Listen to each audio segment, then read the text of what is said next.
Sudah bayar pinjol tapi tetap masih ditagih juga, dan ini tentu saja membuat kita semua bingung ya, apakah mending kita galbe aja dibandingkan kita bayar pinjol kalau ujung-ujungnya masih ditagih, ya mungkin masih dihina-hina atau mungkin masih ditekan ya. Oke.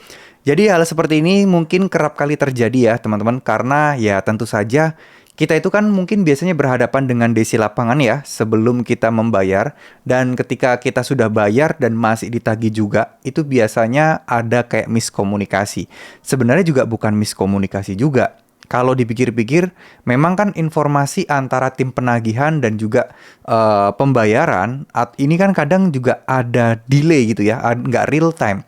Apalagi untuk perusahaan-perusahaan pinjol yang memang rata-rata hampir semuanya itu menggunakan pihak ketiga untuk proses penagihannya. Jadi ya nggak heran ya kalau misalnya mereka itu dapat informasi telat dibandingkan ya informasi yang lainnya. Karena kan mungkin secara data pihak ketiga ini nggak akan bisa mendapatkan informasi yang langsung real time gitu loh. Jadi mereka melalui pihak yang lain, dan pihak ketiga tentu saja nggak mungkin kan dibukain data apa ya istilahnya, kayak benar-benar terbuka banget dari data sistem pinjol yang bersangkutan. Karena memang mereka pertama beda PT, dan tentu saja juga beda pemilik dan beda kepentingan. Ya kerja sama mereka hanya sebatas bisnis aja. Nah kalau seperti ini, apakah kita meninggal B aja, dan apakah kita ya daripada bayar juga sia-sia tetap ditagih? Jawabannya, kalau ini pinjol legal, menurut saya ya nggak ada salahnya kok kalian bayar, udah bener. Ya kalau misalnya ditagih ya tinggal bilang aja udah bayar, sesimpel itu teman-teman. Mau mereka ngata-ngatain apa kayak gimana, ya udah kalian mah tanpa beban. Karena masalahnya bukan di teman-teman, tapi di pihak pinjol dan juga pihak ketiga tim penagihan tadi. Nah, kecuali pinjol ilegal, ini beda cerita sih. Kalau pinjol ilegal itu akan ada dampak-dampak yang memang seperti ini. Jadi kita sengaja terus-terus diincar, dicari-cari alasan, ada biaya ini, biaya ini, biaya ini, yang membuat utangnya dianggap belum lunas. Ya namanya juga ilegal, namanya mereka juga dari awal udah melanggar hukum.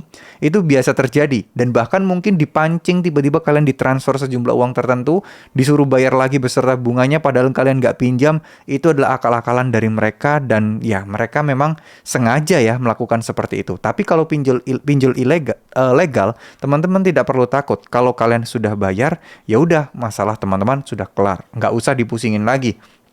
Merasa terganggu, ya udah blok aja nomornya. Di kalian tidak ada beban, ya. Tapi sebenarnya kalau misalnya hal-hal tersebut terjadi, kalian tinggal bilang aja kapan bayarnya dan tunjukkan bukti pembayaran, sebenarnya udah beres sih.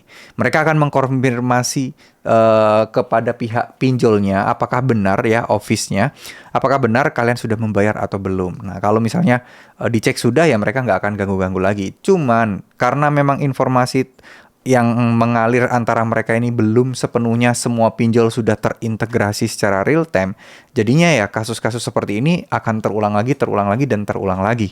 Kadang ada juga loh orang yang udah ngelunasi 3 bulan yang lalu, udah beres, masih ditagih, ada juga. Tapi terkadang itu juga modus penipuan yang sangat-sangat bahaya juga. Jadi lebih baik dicuekin aja deh. Atau kalian mungkin kalau ragu, mending telepon balik si pinjolnya, customer service-nya, tanyakan detailnya ya.